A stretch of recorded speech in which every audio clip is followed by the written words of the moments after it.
Environment ਦੇ ਵਿੱਚ ਜਦੋਂ ਹਰ ਪਾਸੇ ਤੋਂ ਨੌਜਵਾਨ ਵਰਗ ਘਿਰਿਆ ਹੋਇਆ, ਨਿਰਾਸ਼ਤਾ ਦੇ ਆਲਮ ਦੇ ਵਿੱਚ ਘਿਰਿਆ ਹੋਇਆ, ਤਾਂ ਉਸ ਨੂੰ ਅਜਿਹੇ ਕਿਹੜੇ 5 ਕਦਮ ਚੱਕਣੇ ਚਾਹੀਦੇ ਨੇ ਜਿਸ ਨਾਲ ਉਸ ਦੀ ਨਿਰਾਸ਼ਤਾ ਦੂਰ ਹੋਵੇ? ਦਿੱਕਤ ਕਿੱਥੇ ਨਹੀਂ ਆਉਂਦੀ, ਜ਼ਿੰਦਗੀ ਹੈ ਹੀ ਇਸ ਚੀਜ਼ ਦਾ ਨਾਮ up and downs, up and down, good and bad, life is a change ਦਾ ਨਾਮ ਜ਼ਿੰਦਗੀ ਹੈ। ਅੱਜ ਕੱਲ੍ਹ ਨੌਜਵਾਨਾਂ ਦੇ ਵਿੱਚ ਕਿਸ ਚੀਜ਼ ਨੂੰ ਲੈ ਕੇ ਸਭ ਤੋਂ ਵੱਧ ਨਿਰਾਸ਼ਤਾ ਹੈ? ਫਿਰ ਤੁਸੀਂ ਕਿਵੇਂ ਉਹਨਾਂ ਨੂੰ ਹੈਂਡਲ ਕਰਦੇ ਹੋ? ਜੇ ਮੈਂ ਕਿਸੇ ਨੂੰ ਇਹ ਸਮਝਾਦਾ ਵੀ ਤੁਸੀਂ ਕਨਿੰਗਨੈਸ ਛੱਡ ਦਿਓ, ਤੁਹਾਡਾ ਬਹੁਤ ਪ੍ਰੋਬਲਮ ਸੋਲਵ ਹੋ ਜਾਏਗੀ। ਤੁਸੀਂ ਈਗੋ ਛੱਡ ਦਿਓ, ਤੁਹਾਡੀ ਲਾਈਫ ਕੰਪਲੀਕੇਟ ਨਹੀਂ ਹੋਏਗੀ, ਸਿੰਪਲ ਹੋ ਜਾਏਗੀ। ਅਸੀਂ ਐਂਡ ਬਾਰੇ ਦਿਮਾਗ 'ਚ ਰੱਖਦੇ ਹਾਂ, ਇਹ ਚੀਜ਼ ਕਿਵੇਂ ਹੋਊਗੀ। ਜਦ ਤੱਕ ਅਸੀਂ ਮਾਈਲਸਟੋਨ ਹੀ ਨਹੀਂ ਕਵਰ ਕੀਤੇ, ਅਸੀਂ ਐਂਡ 'ਤੇ ਕਿਵੇਂ ਪਹੁੰਚ ਜਾਵਾਂਗੇ? ਅਤੇ ਫਿਰ ਉਹ ਕਿਵੇਂ ਮਿਲ ਸਕਦੀ ਹੈ? ਕੀ ਕਿਸ ਤਰ੍ਹਾਂ ਦੀਆਂ ਕੋਈ ਕਿਤਾਬਾਂ ਪੜ੍ਹਨ ਜਾਂ ਕੋਈ ਕਿਸ ਤਰ੍ਹਾਂ ਦਾ ਕੈਪਸੂਲ ਕੋਈ ਬਣਦਾ ਮਾਰਕੀਟ ਦੇ ਵਿੱਚ ਜਿਹਦੇ ਨਾਲ ਹੌਂਸਲਾ ਆ ਜੇ ਅਤੇ ਅੰਦਰਲੀ ਸ਼ਕਤੀ ਜਾਗ ਜਾਵੇ? ਕਮਲ ਜੀ, ਟੈਕਨੀਕਸ ਨੇ, ਜੇ ਉਹ ਬੰਦਾ ਅਸੀਂ 2-4 ਵਾਰ ਉਹਨੂੰ ਕਰਾ ਕੇ ਸਿਖਾ ਦਿੰਦੇ ਹਾਂ, ਜੇ ਉਹ ਪ੍ਰੈਕਟਿਸ ਕਰਦਾ ਰਹੇ, ਜੇ ਉਹ ਮਹੀਨਾ 1.5 ਮਹੀਨਾ ਵੀ ਪ੍ਰੈਕਟਿਸ ਕਰ ਲੇ, ਉਹਦਾ ਨਾ ਮਾਈਂਡ 'ਤੇ ਕੰਟਰੋਲ ਆ ਜਾਂਦਾ। ਆਪਣੇ ਅੰਦਰ ਇੱਕ ਐਸੀ ਐਨਲਾਈਟਨਮੈਂਟ ਹੋ ਜਾਂਦੀ ਹੈ, ਜਦੋਂ ਉਸ ਤਰ੍ਹਾਂ ਦੀ ਪਾਵਰਸ ਆਉਣ ਲੱਗ ਜਾਂਦੀਆਂ ਨੇ ਮੈਡੀਟੇਸ਼ਨ ਨਾਲ, ਫਿਰ ਤੁਹਾਡੇ 'ਚ ਤੁਸੀਂ ਕੁਝ ਵੀ ਕਰ ਸਕਦੇ ਹੋ। ਜਦੋਂ ਕਹਿੰਦੇ ਨੇ ਵੀ ਜਦੋਂ ਵਕਤ ਪੈਂਦਾ ਨਾ, ਜਿਹਦੇ 'ਤੇ ਵਕਤ ਪੈਂਦਾ ਅਤੇ ਫਿਰ ਉਹੀ ਸਮਝਦਾ। ਕਿਤਾਬਾਂ ਉੱਥੇ ਕੰਮ ਨਹੀਂ ਆਉਂਦੀਆਂ, ਉੱਥੇ ਸਾਰੇ ਹੌਂਸਲੇ, ਉੱਥੇ ਸਾਰੇ ਤੁਹਾਡੇ ਜਜ਼ਬਾਤ ਸੈਕਿੰਡ ਤੋਂ ਪਹਿਲਾਂ ਢੇਰੀ ਹੋ ਜਾਂਦੇ ਨੇ। ਕਿ ਜ਼ਿਆਦਾਤਰ ਲੋਕਾਂ ਨੂੰ ਵਿਜ਼ਡਮ ਨਹੀਂ ਹੈ, ਉਹਨਾਂ ਨੂੰ ਇਹੀ ਨਹੀਂ ਸਮਝ ਆਉਂਦੀ ਕਿ ਜ਼ਿੰਦਗੀ 'ਚ ਕੀ ਚੀਜ਼ ਚਾਹੀਦੀ ਹੈ, ਕਿਵੇਂ ਕਰਨਾ ਹੈ। ਡਿਫਿਕਲਟ ਤਾਂ ਹਰ ਜਗ੍ਹਾ ਆਣੀ ਹੈ, ਤਾਂ ਸੋ ਮੈਂ ਦੱਸਣਾ ਚਾਹੁੰਦਾ ਜਿਹੜਾ ਹੌਂਸਲਾ ਹੈ ਇਹ ਕਿਸ ਤਰ੍ਹਾਂ ਬਣਦਾ ਹੈ।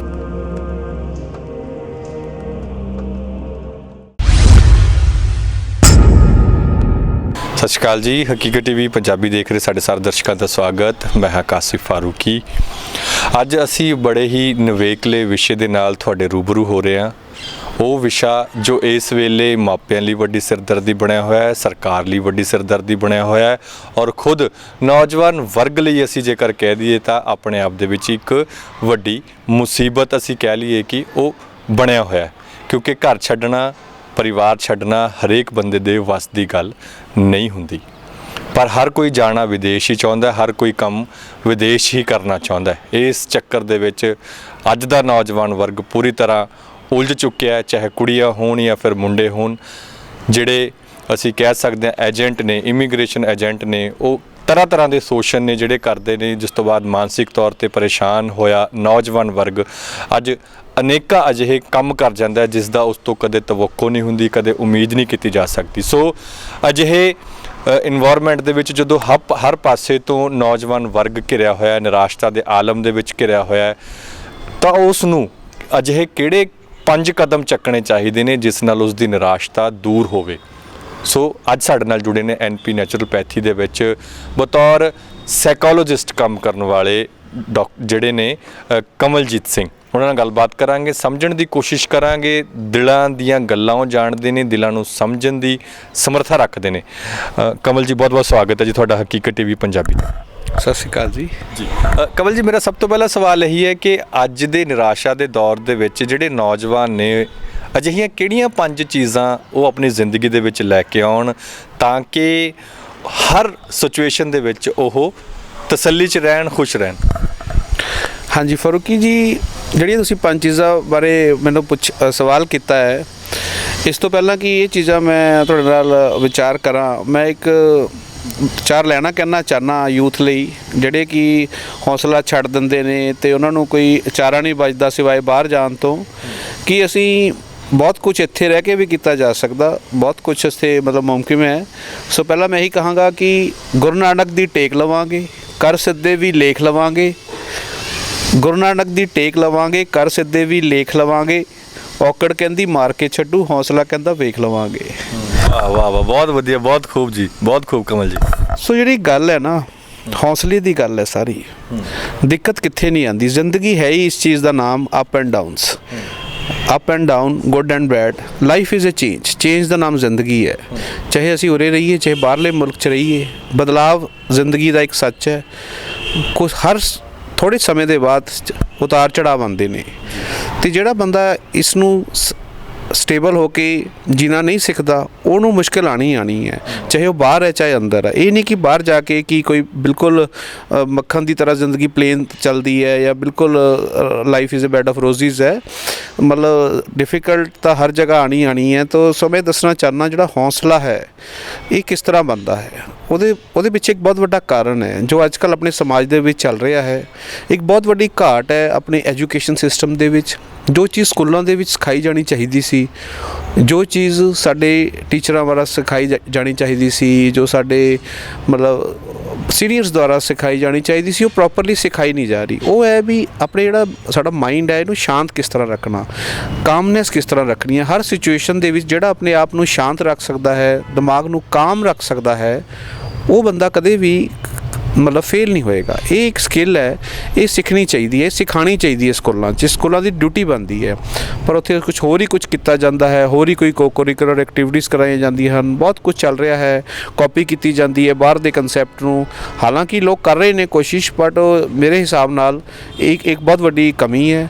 ਇਹਦੇ ਬਾਰੇ ਸਕੂਲਾਂ ਨੂੰ ਧਿਆਨ ਦੇਣਾ ਚਾਹੀਦਾ ਹੈ। ਤੁਹਾਡੇ ਕੋਲ ਇੱਥੇ ਬਹੁਤ ਸਾਰੇ ਜਿਹੜੇ ਮਨੋਰੋਗੀ ਆਉਂਦੇ ਨੇ ਤੁਹਾਡੇ ਕੋਲ ਇੱਥੇ, ਕਮਲ ਜੀ, ਅੱਜ ਕੱਲ੍ਹ ਨੌਜਵਾਨਾਂ ਦੇ ਵਿੱਚ ਕਿਸ ਚੀਜ਼ ਨੂੰ ਲੈ ਕੇ ਸਭ ਤੋਂ ਵੱਧ ਨਿਰਾਸ਼ਤਾ ਹੈ? ਫਿਰ ਤੁਸੀਂ ਕਿਵੇਂ ਉਹਨਾਂ ਨੂੰ ਹੈਂਡਲ ਕਰਦੇ ਹੋ? ਨਿਰਾਸ਼ਤਾ ਤਾਂ ਸਭ ਤੋਂ ਪਹਿਲਾਂ ਇਹੀ ਹੈ ਜੀ ਕਿ ਉਹ ਸੋਚਦੇ ਆ ਵੀ ਜੋ ਚਾਹੁੰਦੇ ਉਹ ਕਰ ਨਹੀਂ ਸਕਦੇ। ਜੋ ਉਹਨਾਂ ਦੀਆਂ ਇੱਛਾਵਾਂ ਨੇ, ਡਿਜ਼ਾਇਰਸ ਨੇ, ਜਾਂ ਉਹਨਾਂ ਨੂੰ ਰਾਹ ਨਹੀਂ ਮਿਲਦਾ, ਜਾਂ ਉਹਨਾਂ ਨੂੰ ਸਮਝ ਨਹੀਂ ਆਉਂਦੀ। ਬੇਸਿਕਲੀ ਗੱਲ ਤਾਂ ਮੈਂ ਇਹੀ ਦੇਖਿਆ ਹੈ ਕਿ ਜ਼ਿਆਦਾਤਰ ਲੋਕਾਂ ਨੂੰ ਵਿਜ਼ਡਮ ਨਹੀਂ ਹੈ। ਉਹਨਾਂ ਨੂੰ ਇਹੀ ਨਹੀਂ ਸਮਝ ਆਉਂਦੀ ਕਿ ਜ਼ਿੰਦਗੀ 'ਚ ਕੀ ਚੀਜ਼ ਚਾਹੀਦੀ ਹੈ, ਕਿਵੇਂ ਚਾਹੀਦੀ ਹੈ, ਕਿਵੇਂ ਕਰਨਾ ਹੈ, ਪ੍ਰਾਪਤ ਕਿਵੇਂ ਕਰਾਂਗੇ। ਉਹ ਮੋਟਾ ਦੇਖਦੇ ਨੇ ਉੱਪਰੋਂ ਵੀ ਇਸ ਤਰ੍ਹਾਂ ਇੱਥੇ ਜਾ ਕੇ ਇਹ ਕਰਾਂਗੇ। ਉਹ ਮਤਲਬ ਜਿਵੇਂ ਹੁੰਦਾ ਨਾ, ਕੋਈ ਉਹ ਟੀਚਾ ਰੱਖ ਲੈਂਦੇ ਨੇ, ਟੀਚੇ ਦੇ ਐਂਡ ਬਾਰੇ ਸੋਚਦੇ ਨੇ ਵੀ ਜਿਹੜਾ ਸਾਡਾ ਗੋਲ ਹੈ ਵੀ ਉਹਦੇ ਬਾਰੇ ਸੋਚਦੇ ਰਹਿੰਦੇ ਨੇ। ਉਹ ਹੋ ਨਹੀਂ ਰਿਹਾ ਹੁੰਦਾ। ਅਤੇ ਇੱਕ ਇਹ ਬਹੁਤ ਵੱਡੀ ਸੱਚਾਈ ਹੈ ਕਿ ਜਦੋਂ ਤੁਸੀਂ ਕਿਸੇ ਲਕਸ਼ 'ਤੇ, ਕਿਸੇ ਟੀਚੇ 'ਤੇ ਪਹੁੰਚਣਾ ਹੈ ਤਾਂ ਟੀਚੇ ਬਾਰੇ ਇੱਕ ਵਾਰ ਸੋਚ ਲਓ। ਉਸ ਤੋਂ ਬਾਅਦ ਜਿਹੜਾ ਉਹਦਾ ਰਸਤਾ ਹੈ, ਜਿਹੜੀ ਉਹਦੀ ਜਰਨੀ ਹੈ, ਉਹਦੇ ਬਾਰੇ ਸੋਚਣਾ ਹੁੰਦਾ ਹੈ। ਮਾਈਲਸਟੋਨ ਬਾਏ ਮਾਈਲਸਟੋਨ ਚੱਲਣਾ ਹੁੰਦਾ ਹੈ ਅਤੇ ਜਰਨੀ ਨੂੰ ਇੰਜੋਏ ਕਰਨਾ ਹੁੰਦਾ ਹੈ। ਅਸੀਂ ਰਸਤੇ ਬਾਰੇ ਤਾਂ ਸੋਚਦੇ ਹੀ ਨਹੀਂ, ਅਸੀਂ ਐਂਡ ਬਾਰੇ ਦਿਮਾਗ 'ਚ ਰੱਖਦੇ ਹਾਂ, ਇਹ ਚੀਜ਼ ਕਿਵੇਂ ਹੋਊਗੀ। ਜਦ ਤੱਕ ਅਸੀਂ ਮਾਈਲਸਟੋਨ ਹੀ ਨਹੀਂ ਕਵਰ ਕੀਤੇ, ਅਸੀਂ ਐਂਡ 'ਤੇ ਕਿਵੇਂ ਪਹੁੰਚ ਜਾਵਾਂਗੇ। ਤੁਹਾਡਾ ਕਹਿਣ ਦਾ ਭਾਵ ਇਹ ਹੈ ਕਿ ਅੱਜ ਦਾ ਨੌਜਵਾਨ ਜਿਹੜਾ ਉਹ ਇਹ ਤਾਂ ਸੋਚ ਲੈਂਦਾ ਹੈ ਕਿ ਮੈਂ ਵਿਦੇਸ਼ ਜਾਣਾ ਹੈ, ਉੱਥੇ ਜਾ ਕੇ ਕੰਮ ਕਰਨਾ ਹੈ, ਪਰ ਉਸ ਨੂੰ ਜਹਾਜ਼ ਚੜ੍ਹਨ ਤੱਕ ਕਿਹੜੀਆਂ ਇਨਪੁਟਸ ਚਾਹੀਦੀਆਂ ਨੇ ਉਸ 'ਤੇ ਫੋਕਸ ਨਹੀਂ ਕਰਦਾ। ਉਹਨੂੰ ਮਤਲਬ ਇਹੀ ਨਹੀਂ ਪਤਾ ਵੀ ਕੀ ਸਾਨੂੰ ਕੁਆਲਿਟੀਜ਼ ਚਾਹੀਦੀਆਂ ਨੇ, ਕੀ ਸਾਡੇ 'ਚ ਸਟਰੈਂਥਸ ਹੋਣੀਆਂ ਚਾਹੀਦੀਆਂ ਨੇ। ਹੁਣ ਬਹੁਤ ਸੇ ਲੋਕ ਬਾਹਰ ਚਲੇ ਜਾਂਦੇ ਹਨ ਅਤੇ ਬਾਹਰ ਜਾ ਕੇ ਉਹ ਬਹੁਤ ਮਿਹਨਤ ਕਰਦੇ ਹਨ, ਹਾਲਾਂਕਿ ਉਹਨਾਂ ਨੂੰ ਮੁਸ਼ਕਿਲਾਂ ਵੀ ਬਹੁਤ ਆਉਂਦੀਆਂ ਨੇ। ਉੱਥੇ ਜਾ ਕੇ ਐਕਚੁਅਲ ਲਾਈਫ ਸਟੋਰੀ ਸ਼ੁਰੂ ਹੁੰਦੀ ਹੈ। ਇੰਡੀਆ ਦੇ ਵਿੱਚ ਉਹ ਸਟਰਗਲ ਨਹੀਂ ਕਰਦੇ ਇੰਨਾ, ਕਿਉਂਕਿ ਅਸੀਂ ਹਾਰਡ ਜੌਬਸ ਨਹੀਂ ਕਰਦੇ, ਅਸੀਂ ਔਰ ਟਾਈਮਸ 'ਤੇ ਰਾਤਾਂ ਨੂੰ ਕੰਮ ਨਹੀਂ ਕਰਦੇ, ਅਸੀਂ ਇੰਨੇ ਪੜ੍ਹਾਈ ਨਹੀਂ ਕਰਦੇ, ਇੰਨੇ ਪੇਪਰ ਨਹੀਂ ਦਿੰਦੇ। ਸਾਡੀ ਲਾਈਫ ਅਸੀਂ ਸੋਚਦੇ ਹਾਂ ਓਪਰਚੁਨਿਟੀਜ਼ ਨਹੀਂ, ਕਿਉਂਕਿ ਇੱਥੇ ਡਿਗਨਿਟੀ ਆਫ ਲੇਬਰ ਨਹੀਂ ਹੈ, ਉਰੇ ਉਹਨਾਂ ਕੰਮ ਨਹੀਂ ਮਿਲਦਾ। ਪਰ ਬਾਹਰ ਜਾ ਕੇ ਜਦੋਂ ਯੂਥ ਸਟਰਗਲ 'ਚ ਪੈਂਦਾ ਹੈ, ਉਹਦੇ ਵਿੱਚ ਆਪਣੇ ਆਪ ਨੂੰ ਇੱਕ ਪਰਮਾਤਮਾ ਵੱਲੋਂ ਸ਼ਕਤੀ ਮਿਲਦੀ ਜਾਂਦੀ ਹੈ। ਉਹ ਤਾਂ ਕਰਕੇ ਹੀ ਉਹ ਕਾਮਯਾਬ ਹੁੰਦੇ ਹਨ।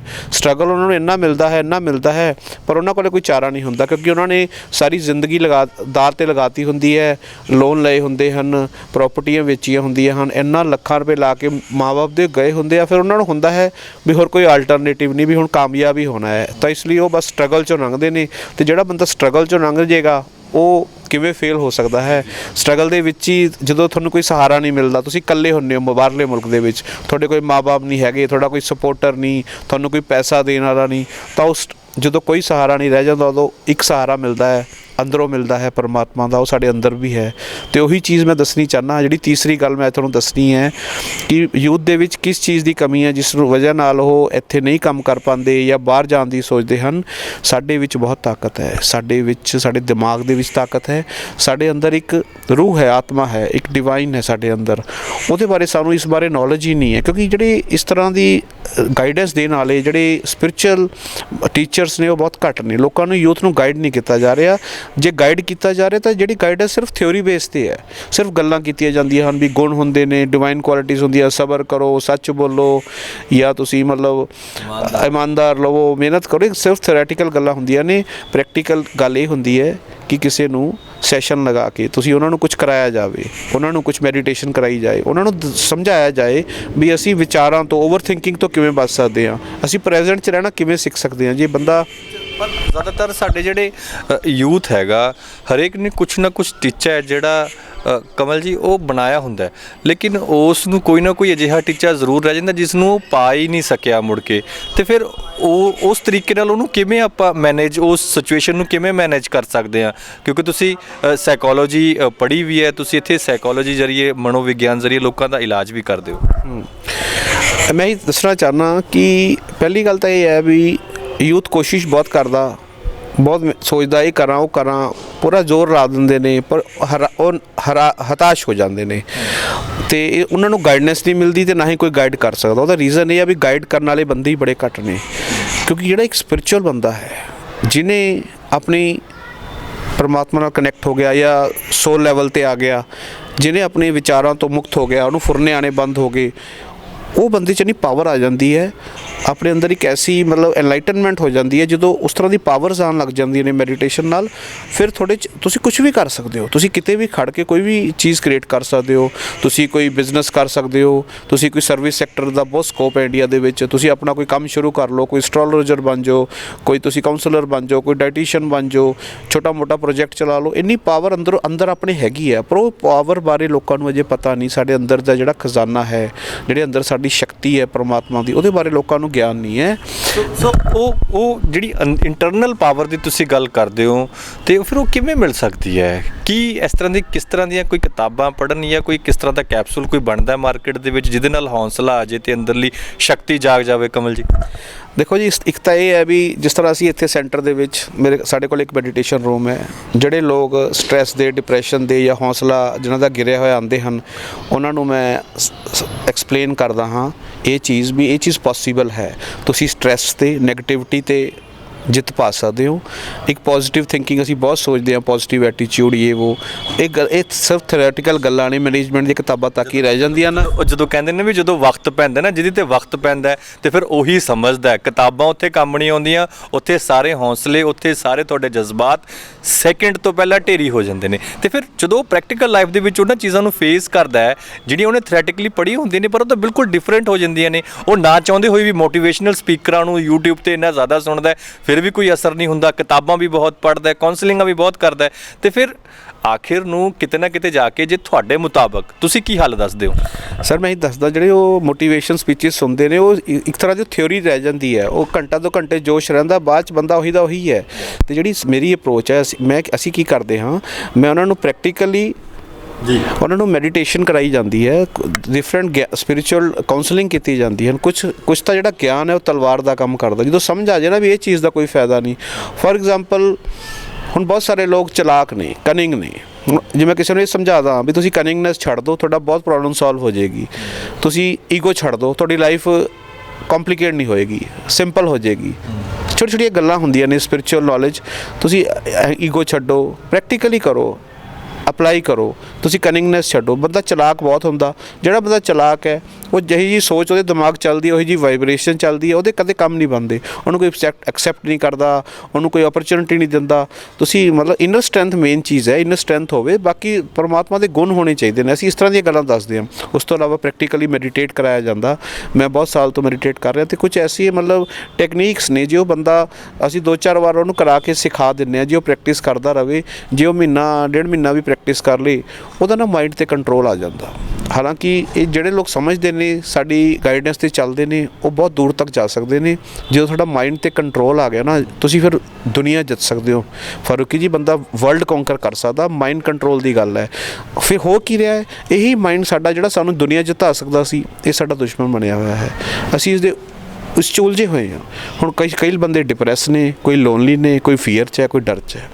ਇਹ ਫੀਅਰ, ਲੋਨਲੀਨੈਸ ਕੁਛ ਨਹੀਂ ਹੁੰਦੀ। ਇਹ ਸਿਰਫ ਅੰਗਰੇਜ਼ੀ ਦੇ ਅੱਖਰ ਨੇ, FEAR। ਇਹਦਾ ਕੋਈ ਮਤਲਬ ਨਹੀਂ ਹੈ। ਇਹਨੂੰ ਕਾਟਾ ਮਾਰ ਦਿਓ, ਆ ਗਏ ਅੱਖਰ ਉੜ ਕੇ, ਇਹਦਾ ਕੋਈ ਮੀਨਿੰਗ ਨਹੀਂ ਹੈ। ਫੀਅਰ ਕੀ ਹੈ? ਇੱਕ ਥੋਟ ਹੈ, ਇੱਕ ਟਾਈਮ ਹੈ। ਐਂ ਹੋ ਜਾਏਗਾ, ਐਂ ਹੋ ਜਾਏਗਾ, ਉਹ ਐਂ ਨਾ ਕਰਦੇ, ਇਹ ਐਂ ਨਾ ਕਰਦੇ, ਕੀ ਬਣੂਗਾ, ਕਿਵੇਂ ਬੱਚੇ ਪੜ੍ਹਨਗੇ, ਕਿਵੇਂ ਸੈਟਲ ਹੋਏਗੀ ਲਾਈਫ। ਇਹ ਬੜੀ ਦੂਰ ਤੱਕ ਨਾ ਜਿਹੜਾ ਫੀਅਰ ਲੈ ਕੇ ਜਾਂਦਾ, ਐਂ ਹੋ ਜਾਏਗਾ, ਐਂ ਹੋ ਜਾਏਗਾ। ਇਹ ਥੋਟ ਤੇ ਇੱਕ ਟਾਈਮ ਦੀ ਗੱਲ ਹੈ। ਇਹ ਕੁਛ ਨਹੀਂ ਹੈਗਾ। ਓਨਲੀ ਥਿੰਗ ਇਜ਼ ਤੁਸੀਂ ਪ੍ਰੈਜ਼ੈਂਟ 'ਚ ਆ ਜਾਓ। ਜਦੋਂ ਤੁਹਾਨੂੰ ਥੋਟ ਆਉਣੇ ਬੰਦ ਹੋ ਗਏ, ਤੁਸੀਂ ਨਿਰਵਿਚਾਰ ਹੋ ਗਏ, ਪ੍ਰੈਜ਼ੈਂਟ 'ਚ ਆ ਗਏ, ਥੋੜ੍ਹੇ ਜਿਹੀ ਪਾਵਰ ਆ ਗਈ, ਫਿਰ ਤੁਸੀਂ ਕ੍ਰੀਏਟ ਕਰਦੇ ਹੋ। ਤੁਹਾਡੀ ਪ੍ਰੈਜ਼ੈਂਸ, ਤੁਸੀਂ ਕਿਤੇ ਜਾਓਗੇ ਨਾ, ਤੁਹਾਨੂੰ ਕੁਛ ਨਹੀਂ ਕਰਨਾ ਪੈਂਦਾ, ਈਜ਼ੀਲੀ ਕੰਮ ਬਣਦੇ ਨੇ। ਤੁਹਾਡੀ ਕ੍ਰੀਏਟਿਵਿਟੀ ਕੰਮ ਕਰਦੀ ਆ, ਸਾਡੇ ਅੰਦਰੋਂ ਡਿਵਾਈਨ ਕੰਮ ਕਰਦਾ। ਇਹ ਗੱਲਾਂ ਹਾਲਾਂਕਿ ਥਿਉਰੀ ਲੱਗ ਰਹੀ ਹੋਣੀ ਹੈ ਬਹੁਤ ਸਾਰੇ ਆਡੀਅנס ਨੂੰ, ਥਿਉਰੀ ਲੱਗ ਰਹੀ ਹੋਣੀ ਹੈ ਵੀ ਡਿਵਾਈਨ ਪਰਮਾਤਮਾ ਅੰਦਰ। ਹਾਂਜੀ ਹਾਂ, ਮੈਂ ਬਹੁਤ ਸਾਲ ਤੋਂ ਜੁੜੇ ਹੋਏ ਹਾਂ ਅਤੇ ਕਿਰਪਾ ਹੈ ਅਤੇ ਮੈਂ ਕਿਸੇ ਨੂੰ ਵੀ ਗਾਈਡ ਕਰ ਸਕਦਾ। ਮੈਂ ਇੰਸ਼ੋਰੈਂਸ ਦਿੰਦਾ ਕਿ ਜੇ ਅਸੀਂ ਇਹਨਾਂ ਚੀਜ਼ਾਂ 'ਤੇ ਚੱਲੀਏ ਤਾਂ ਬੰਦਾ ਇੰਡੀਆ ਦੇ ਵਿੱਚ ਰਹਿ ਕੇ ਕੁਛ ਵੀ ਕਰ ਸਕਦਾ ਹੈ, ਅਤੇ ਕੋਈ ਐਸੀ ਗੱਲ ਨਹੀਂ ਹੈ, ਅਤੇ ਬਹੁਤ ਕੁਛ ਕੀਤਾ ਜਾ ਸਕਦਾ ਹੈ। ਜਿਹੜੀ ਵੱਡੀਆਂ ਵੱਡੀਆਂ ਇਨਵੈਂਸ਼ਨਾਂ ਹੋਈਆਂ ਨੇ, ਸਾਇੰਟਿਸਟਾਂ ਨੇ ਕੀਤੀਆਂ ਨੇ, ਐਡੀਸਨ ਨੇ ਕੀਤੀ, ਆਇਨਸਟਾਈਨ ਨੇ ਕੀਤੀ, ਫੋਰਡ ਨੇ ਕੀਤੀ, ਉਹ ਕਿਵੇਂ ਕਰਤੀਆਂ? ਉਹ ਉਹਨਾਂ ਦੀ ਕ੍ਰੀਏਟਿਵਿਟੀ ਕੰਮ ਕਰਦੀ ਸੀ। ਇੱਕ ਸਵਾਲ ਫਿਰ ਮੇਰਾ ਤੁਹਾਡੇ ਕੋਲੋਂ ਇਹ ਹੈ, ਅੱਜ ਕੱਲ੍ਹ ਇੱਕ ਬੜਾ ਇਸ਼ੂ ਚੱਲ ਰਿਹਾ ਕਮਲ ਜੀ, ਕਿ ਇੱਥੇ ਕੁੜੀਆਂ ਆਈਲੈਟਸ ਕਰਦੀਆਂ ਨੇ, ਵਿਆਹ ਵੀ ਕਰਵਾ ਲੈਂਦੀਆਂ ਨੇ, ਮੁੰਡੇ ਉਹਨਾਂ 'ਤੇ ਪੈਸਾ ਵੀ ਖਰਚ ਕਰ ਦਿੰਦੇ ਨੇ। ਪਿੱਛੇ ਜੇ ਬਰਨਾਲੇ ਦੇ ਵਿੱਚ ਬਹੁਤ ਵੱਡਾ ਇਕੱਠ ਹੋਇਆ ਸੀ, ਮੁੰਡਿਆਂ ਨੇ 35-40 ਮੁੰਡੇ ਪੰਜਾਬ ਦੇ ਮੁੱਢਲੇ ਤੌਰ 'ਤੇ ਜੁੜੇ ਸੀ ਅਤੇ ਉਹਨਾਂ ਨੇ ਆਪੋ ਆਪਣੀਆਂ ਦਿੱਕਤਾਂ ਦੱਸੀਆਂ ਸੀ, ਅਤੇ ਉੱਧਰ ਜਾਂਦੀਆਂ ਨੇ। ਇਕੱਲੀਆਂ ਕੁੜੀਆਂ ਨਹੀਂ, ਮੁੰਡੇ ਵੀ ਇਹੀ ਕੈਟਾਗਰੀ ਦੇ ਵਿੱਚ ਆਉਂਦੇ ਨੇ। ਬਹੁਤ ਘੱਟ ਮੁੰਡੇ ਨੇ ਜਿਹੜੇ ਪਰੇਸ਼ਾਨ ਨਹੀਂ ਹੁੰਦੇ, ਪਰ ਮੁੰਡੇ ਕੁੜੀਆਂ ਉੱਧਰ ਜਾ ਕੇ ਇੱਧਰ ਵਿਆਹ ਕਰਾਇਆ ਹੁੰਦਾ ਅਤੇ ਉੱਧਰ ਜਾ ਕੇ ਬਦਲ ਜਾਂਦੇ ਨੇ। ਉਸ ਪਿੱਛੇ ਕੀ ਮਾਨਸਿਕਤਾ ਹੁੰਦੀ ਹੈ? ਆਪਣੀ ਪਤਨੀ ਨੂੰ ਨਹੀਂ ਬੁਲਾਉਂਦੇ ਜਾਂ ਫਿਰ ਆਪਣੇ ਪਤੀ ਨੂੰ ਨਹੀਂ ਬੁਲਾਉਂਦੇ? ਕੀ ਕਾਰਨ ਤੁਹਾਨੂੰ ਹੁਣ ਤੱਕ ਲੱਭਿਆ? ਤੁਸੀਂ ਇਸ ਫੀਲਡ ਦੇ ਵਿੱਚ ਕਾਫੀ ਸਮੇਂ ਤੋਂ। ਬਸ ਇਸ ਤਰ੍ਹਾਂ ਹੀ ਹੈ ਜੀ, ਵੀ ਮੈਂ ਜਿਹੜੀ ਗੱਲ ਕਰਕੇ ਹਟਿਆ, ਕੁਛ ਤਾਂ ਕਨਿੰਗਨੈਸ ਹੈ, ਚਲਾਕੀ ਹੈ ਬੰਦੇ ਦੇ ਵਿੱਚ, ਅਤੇ ਉਹ ਇਹਨਾਂ ਗੁਣਾਂ 'ਤੇ ਨਹੀਂ, ਕੁਆਲਿਟੀਜ਼ 'ਤੇ ਨਹੀਂ ਚੱਲਦਾ ਜੋ ਕਿ ਸਹੀ ਸੰਸਕਾਰ ਹੁੰਦੇ ਨੇ। ਉੱਧਰ ਜਾ ਕੇ ਹੋਰ ਲਾਈਫ ਹੋ ਜਾਂਦੀ ਹੈ, ਉੱਧਰ ਉਹਨਾਂ ਨੂੰ ਜ਼ਿਆਦਾ ਮੋਨੀਟਰੀ ਬੈਨੀਫਿਟ ਦਿਖਦਾ ਵੀ ਉੱਧਰ ਜਾ ਕੇ ਕਿਸੇ ਹੋਰ ਨਾਲ ਸੈਟਲ ਹੋ ਜਾਈਏ ਤਾਂ ਇਹ ਬੈਨੀਫਿਟ ਹੋ ਜਾਣਗੇ, ਅਤੇ ਇਸ ਤਰ੍ਹਾਂ ਮਤਲਬ ਜ਼ਿੰਦਗੀ 'ਚ ਖੁਸ਼ ਰਹਿ ਸਕਦੇ ਨੇ ਉਹ ਲੋਕ? ਨਹੀਂ ਜੀ, ਜਿਹੜਾ ਬੰਦਾ ਜ਼ਿਆਦਾ ਸ਼ੈਤਾਨ ਹੈ, ਕਨਿੰਗ ਹੈ, ਅਤੇ ਜਿਹੜਾ ਮਤਲਬ ਆਪਣਾ ਸੈਲਫਿਸ਼ ਹੈ, ਸੈਲਫ ਸੈਂਟਰਡ ਹੈ, ਉਹ ਕਦੇ ਖੁਸ਼ ਨਹੀਂ ਰਹਿ ਸਕਦਾ। ਅਤੇ ਇਸ ਤਰ੍ਹਾਂ ਦੇ ਲੋਕਾਂ ਤੋਂ ਬਚਣਾ ਵੀ ਚਾਹੀਦਾ ਹੈ। ਜੇ ਅਸੀਂ ਸਹੀ ਹਾਂ, ਸਾਡੇ ਕੋਲੇ ਵੀ ਕੋਈ ਇਸ ਤਰ੍ਹਾਂ ਦੇ ਬੰਦੇ ਆਉਣ ਜਾਣ ਲੱਗ ਜਾਣ, ਸਾਡਾ ਵੀ ਸਥਿਤੀ ਖਰਾਬ ਹੁੰਦੀ ਹੈ। ਪਰ ਐਨੀ ਹਾਓ ਵੀ ਸਾਨੂੰ ਇਹ ਚੀਜ਼ਾਂ ਨਹੀਂ ਕਰਨੀਆਂ ਚਾਹੀਦੀਆਂ, ਅਤੇ ਜਿਹੜੀ ਇਮਾਨਦਾਰੀ ਹੈ, ਭੋਲਾਪਨ ਹੈ, ਇਹ ਚੀਜ਼ਾਂ ਜੋ ਦੀ ਰਜ਼ਾ ਹੈ ਉਸ ਚੱਲਣਾ ਚਾਹੀਦਾ ਹੈ। ਅਤੇ ਬਾਕੀ ਇਨਰ ਸਟਰੈਂਥ ਹੋਣੀ ਚਾਹੀਦੀ ਹੈ, ਉਹਦੇ ਨਾਲ ਬੰਦਾ ਕਾਮਯਾਬ ਹੁੰਦਾ ਹੈ। ਅਤੇ ਉਹਦੇ ਨਾਲ ਜਿੰਨੀ ਮਰਜ਼ੀ ਤਰੱਕੀ ਬੰਦਾ ਕਰ ਲੇ, ਉਹਦੇ ਕੋਲ ਥੋੜ੍ਹੀ ਜਿਹੀ ਜਗ੍ਹਾ ਹੋਵੇ, ਉੱਥੇ ਬੈਠ ਕੇ ਕੁਛ ਵੀ ਕਰ ਸਕਦਾ ਹੈ, ਚਾਹੇ ਉਹ ਫਿਜ਼ੀਕਲੀ ਕਰੇ, ਚਾਹੇ ਔਨਲਾਈਨ ਕਰੇ। ਅੱਜ ਕੱਲ੍ਹ ਤਾਂ ਬਹੁਤ ਜ਼ਿਆਦਾ ਟੈਕਨੋਲੋਜੀ ਆ ਗਈ ਹੈ, ਅਤੇ ਤੁਸੀਂ ਜੇ ਪੋਜ਼ੀਟਿਵ ਯੂਜ਼ ਕਰੋ ਟੈਕਨੋਲੋਜੀ ਦਾ, ਤੁਸੀਂ ਬੈਠੇ ਬੈਠੇ ਕੁਛ ਦਾ ਕੁਛ ਕਰ ਸਕਦੇ ਹੋ। ਅਤੇ ਮੈਨੂੰ ਤਾਂ ਲੱਗਦਾ ਵੀ ਬਹੁਤ ਅਪੋਰਚੁਨਿਟੀਜ਼ ਨੇ, ਲਿਮਿਟਲੈਸ ਨੇ। ਸਮਾਂ ਜਦੋਂ ਕਰੋਨਾ ਦੇ ਟਾਈਮ ਦੇ ਵਿੱਚ ਇੰਨਾ ਜ਼ਿਆਦਾ ਨਵੇਂ ਸਿਸਟਮ ਚੱਲ ਪਏ, ਔਨਲਾਈਨ ਸਾਰਾ ਕੁਛ ਹੋਣ ਲੱਗ ਗਿਆ। ਹੁਣ ਰੀਚ ਬਹੁਤ ਵੱਧ ਗਈ ਹੈ, ਬਹੁਤ ਲੋਕਾਂ ਤੱਕ ਰੀਚ ਹੋ ਗਈ ਹੈ, ਅਤੇ ਬੜੀ ਜਲਦੀ ਤੁਸੀਂ ਕੋਈ ਸਕਿੱਲਸ ਲੈ ਸਕਦੇ ਹੋ, ਸਿੱਖ ਸਕਦੇ ਹੋ। ਮਤਲਬ ਇੰਨਾ ਜ਼ਿਆਦਾ ਮਤਲਬ ਫਾਸਟ ਹੋ ਗਈ ਹੈ ਲਾਈਫ। ਪਰ ਇਹਦੇ ਨਾਲ ਲੋਕ ਫਾਸਟ ਤਾਂ ਹੋ ਗਏ ਟੈਕਨੋਲੋਜੀ ਦੇ ਨਾਲ, ਪਰ ਉਹਨਾਂ ਨੇ ਜਿਹੜੀ ਮੈਂ ਪਹਿਲਾਂ ਗੱਲ ਕੀਤੀ, ਜੋ ਸਕੂਲਾਂ ਸਿਖਾਈ ਜਾਣੀ ਚਾਹੀਦੀ ਸੀ ਛੋਟੇ ਹੁੰਦੇ, ਵੀ ਇਸ ਨੂੰ ਸ਼ਾਂਤ ਕਿਸ ਤਰ੍ਹਾਂ ਰੱਖਣਾ ਹਰ ਸਿਚੁਏਸ਼ਨ ਦੇ ਵਿੱਚ। ਸਪਿਰਿਚੁਅਲ ਬੰਦਾ ਉਹ ਹੁੰਦਾ ਜਿਹੜਾ ਸਵੇਰ ਤੋਂ ਰਾਤ ਤੱਕ ਕੋਈ ਵੀ ਮਤਲਬ ਸਿਚੁਏਸ਼ਨ ਆ ਜਾਏ ਉਹ ਡਿਸਟਰਬ ਨਾ ਹੋਵੇ। ਜੇ ਤੁਸੀਂ ਮਾੜੀ ਜਿਹੀ ਗੱਲ 'ਚ ਆਪਾਂ ਡਿਸਟਰਬ ਹੋ ਜਾਂਦੇ ਹਾਂ, ਉਹਨੇ ਕੁਝ ਕਹਿਤਾ, ਉਹਨੇ ਕੁਝ ਰਿਐਕਟ ਕਰਤਾ, ਇਹ ਹੋ ਗਿਆ, ਉਹ ਹੋ ਗਿਆ, ਤੁਹਾਨੂੰ ਮਤਲਬ ਅੰਦਰੋਂ ਥੋੜ੍ਹੀ ਈਗੋ ਅਪਸੈਟ ਹੋ ਜਾਂਦੀ ਹੈ, ਤੁਸੀਂ ਅਪਸੈਟ ਹੋ ਜਾਂਦੇ ਹੋ, ਚੇਨ ਆਫ ਥਾਟਸ ਚੱਲ ਪੈਂਦੀ ਹੈ, ਤੁਹਾਡਾ ਆਟੋ ਪਾਇਲਟ ਚੱਲ ਪੈਂਦਾ। ਬੇਸਿਕਲੀ ਅੱਜ ਕੱਲ੍ਹ ਮੈਂ ਦੇਖਦਾ ਜਿਹੜੇ ਸਾਡੇ ਪੇਸ਼ੈਂਟਸ ਆਉਂਦੇ ਨੇ, ਜਿਹੜੇ ਸਟ੍ਰੈਸ 'ਚ ਨੇ ਜਾਂ ਤੰਗ ਨੇ, ਦੁਖੀ ਨੇ, ਰੀਜ਼ਨ ਇਹੀ ਹੈ ਵੀ ਉਹਨਾਂ ਦਾ ਆਟੋ ਪਾਇਲਟ ਚੱਲਦਾ। ਸਾਰੀ ਮੋਸਟਲੀ ਲੋਕਾਂ ਦਾ ਇਹੀ ਹੈ। ਕਰੋਨਾ 'ਚ ਬਹੁਤ ਵੱਧ ਗਿਆ, ਬਹੁਤ ਜ਼ਿਆਦਾ ਆਊਟ ਥਿੰਕਿੰਗ ਚੱਲ ਰਹੀ ਹੈ, ਫਾਲਤੂ ਦੀ ਸੋਚ ਚੱਲ ਰਹੀ ਹੈ। ਇਹ ਜਿਹੜਾ ਆਟੋ ਪਾਇਲਟ ਬੰਦ ਕਰਨਾ ਹੁੰਦਾ, ਪ੍ਰੈਜ਼ੈਂਟ 'ਚ ਆਉਣਾ ਹੁੰਦਾ, ਮਾਈਂਡਫੁਲ ਰਹਿਣਾ ਹੁੰਦਾ ਹੈ, ਅਤੇ ਜਦੋਂ ਬੰਦਾ ਇਸ ਸਟੇਟ 'ਚ ਆ ਜਾਂਦਾ, ਸਹਿਜ ਚੱਲਣਾ ਹੁੰਦਾ ਹੈ, ਫਿਰ ਕੁਛ ਵੀ ਪੋਸੀਬਲ ਹੈ ਜੀ। ਅਤੇ ਮੈਂ ਤਾਂ ਸ਼ੋਰ ਹਾਂ, ਮੈਂ ਕੋਈ ਉੱਪਰੋਂ ਗੱਲ ਨਹੀਂ ਕਰ ਰਿਹਾ। ਮੈਂ ਤਾਂ ਜੋ ਫੀਲ ਕੀਤਾ ਹੈ ਆਪਣੀ ਲਾਈਫ 'ਚ, ਜੋ ਮੈਂ ਸਿੱਖਿਆ ਹੈ, ਪ੍ਰਾਪਤ ਕੀਤਾ ਹੈ, ਉਹੀ ਮੈਂ ਗੱਲ ਤੁਹਾਡੇ ਨਾਲ ਕਰ ਰਿਹਾ। ਅਤੇ ਕੋਈ ਵੀ ਅਸੀਂ ਹੈਲਪ ਕਰਨ ਨੂੰ ਤਿਆਰ ਹਾਂ। ਜੇ ਕਿਸੇ ਨੂੰ ਲੋੜ ਹੈ ਤਾਂ ਬੈਸਟ ਗਾਈਡੈਂਸ ਦਿੱਤੀ ਜਾਂਦੀ ਹੈ। ਬਸ ਇਹ ਹੁੰਦਾ ਸਾਨੂੰ ਵੀ ਅਸੀਂ ਰਿਜ਼ਲਟ ਚਾਹੁੰਦੇ ਹੁੰਦੇ ਹਾਂ, ਵੀ ਰਿਜ਼ਲਟ ਆਉਣ ਅਤੇ ਬੰਦਾ ਕਾਮਯਾਬ ਹੋ ਜਾਵੇ। ਜਿਹੜੀ ਦੁਆ ਮਿਲ ਜਾਂਦੀ ਹੈ ਨਾ, ਉਸ ਤੋਂ ਵੱਡੀ ਕੋਈ ਗੱਲ ਨਹੀਂ ਜੀ। ਬਹੁਤ ਬਹੁਤ ਸ਼ੁਕਰੀਆ ਜੀ ਸਾਰੀ ਗੱਲਬਾਤ ਦੇ ਲਈ। ਸੋ ਇਹ ਸਨ ਕਮਲਜੀਤ ਸਿੰਘ, ਜਿਨ੍ਹਾਂ ਨੇ ਇੱਥੇ NP ਨੈਚੁਰਲਪੈਥੀ ਦੇ ਵਿੱਚ ਜਿਹੜਾ ਮਨਾਂ ਨੂੰ ਸਮਝਣ ਦਾ ਕੰਮ ਸੰਭਾਲਿਆ ਹੋਇਆ, ਔਰ ਲੋਕਾਂ ਨੂੰ ਮੈਡੀਟੇਸ਼ਨ ਕਰਕੇ ਉਹਨਾਂ ਦੀਆਂ ਉਲਝਣਾਂ, ਉਹਨਾਂ ਦੀਆਂ ਸਮੱਸਿਆਵਾਂ, ਮਾਨਸਿਕ ਸਮੱਸਿਆਵਾਂ ਕਿਤੇ ਨਾ ਕਿਤੇ ਦੂਰ ਕਰਨ ਦੀ ਕੋਸ਼ਿਸ਼ ਕਰਦੇ ਨੇ। ਔਰ ਨਾਲ ਹੀ ਉਹਨਾਂ ਨੇ ਵਿਦੇਸ਼ ਜਾਂਦੀ ਜਿਹੜੀ ਨੌਜਵਾਨ ਪੀੜ੍ਹੀ ਹੈਗੀ, ਉਹਨਾਂ ਨੂੰ ਇੱਕ ਗੱਲ ਬੜਾ ਸਾਫ਼-ਸਾਫ਼ ਸੁਨੇਹਾ ਦਿੱਤਾ ਹੈ ਕਿ ਜਦੋਂ ਤੱਕ ਤੁਹਾਨੂੰ ਆਪਣੀ ਇੰਟਰਨਲ ਪਾਵਰ ਦੀ ਸਮਝ ਨਹੀਂ ਆਉਂਦੀ ਉਦੋਂ ਤੱਕ ਚਾਹੇ ਤੁਸੀਂ ਇੱਥੇ ਹੋਵੋ ਚਾਹੇ ਵਿਦੇਸ਼ ਚਲੇ ਜਾਓ ਤੁਸੀਂ ਕਾਮਯਾਬ ਹੋਣ ਦੇ ਜਿਹੜੇ ਤੁਹਾਡੇ ਬਹੁਤ ਘੱਟ ਚਾਂਸਿਸ ਨੇ। ਇਮਾਨਦਾਰੀ, ਨੇਕਦਿਲੀ, ਫਰਾਖਦਿਲੀ, ਭੋਲਾਪਨ ਅਤੇ ਅਜਿਹੀਆਂ ਹੋਰ ਬਹੁਤ ਸਾਰੀਆਂ ਜਿਹੜੀਆਂ ਗੱਲਾਂ ਨੇ ਨੈਤਿਕ ਗੱਲਾਂ ਦਾ ਜਦੋਂ ਤੱਕ ਤੁਸੀਂ ਉਸ 'ਤੇ ਪੂਰਾ ਨਹੀਂ ਉਤਰਦੇ ਉਦੋਂ ਤੱਕ ਤੁਸੀਂ ਕਿਸੇ ਪਾਸੇ ਵੀ ਸੰਸਾਰ 'ਚ ਚਲੇ ਜਾਓ ਕਾਮਯਾਬ ਹੋਣ ਦੇ ਚਾਂਸਿਸ ਬਹੁਤ ਘੱਟ ਹੁੰਦੇ ਨੇ। ਫਿਲਹਾਲ ਇਹ ਗੱਲਬਾਤ ਤੁਹਾਨੂੰ ਕਿਵੇਂ ਲੱਗੀ ਇਸ ਬਾਬਤ ਤੁਸੀਂ ਆਪਣੀ ਰਾਏ ਸਾਨੂੰ ਜ਼ਰੂਰ ਦਿਓ। ਜੇਕਰ ਫਿਰ ਵੀ ਕਵਲਜੀਤ ਸਿੰਘ ਹੋਰਾਂ ਕੋਲੋਂ ਕਿਸੇ ਦਾ ਕੋਈ ਸਵਾਲ ਹੈ ਤਾਂ ਕਮੈਂਟ ਬਾਕਸ ਦੇ ਵਿੱਚ ਤੁਸੀਂ ਲਿਖ ਸਕਦੇ ਹੋ, ਆਪਣਾ ਨੰਬਰ ਛੱਡ ਸਕਦੇ ਹੋ। ਡਾਕਟਰ ਸਾਹਿਬ ਹੋਰਾਂ ਦੀ ਜਿਹੜੀ NP ਨੈਚੁਰੋਪੈਥੀ ਦੇ ਵਿੱਚ ਡਾਕਟਰ ਅਮਰ ਸਿੰਘ ਆਜ਼ਾਦ ਹੋਰਾਂ ਦੀ ਜਿਹੜੀ ਟੀਮ ਹੈਗੀ ਹੈ ਉਹ ਤੁਹਾਡੇ ਨਾਲ ਸੰਪਰਕ ਜ਼ਰੂਰ ਕਰੇਗੀ ਅਤੇ ਤੁਹਾਡੇ ਸਵਾਲਾਂ ਦਾ ਜਵਾਬ ਦੇਣ ਦੀ ਅਸੀਂ ਕੋਸ਼ਿਸ਼ ਕਰਵਾਵਾਂਗੇ। ਫਿਲਹਾਲ ਮੈਨੂੰ ਦਿਓ ਆਗਿਆ, ਧੰਨਵਾਦ।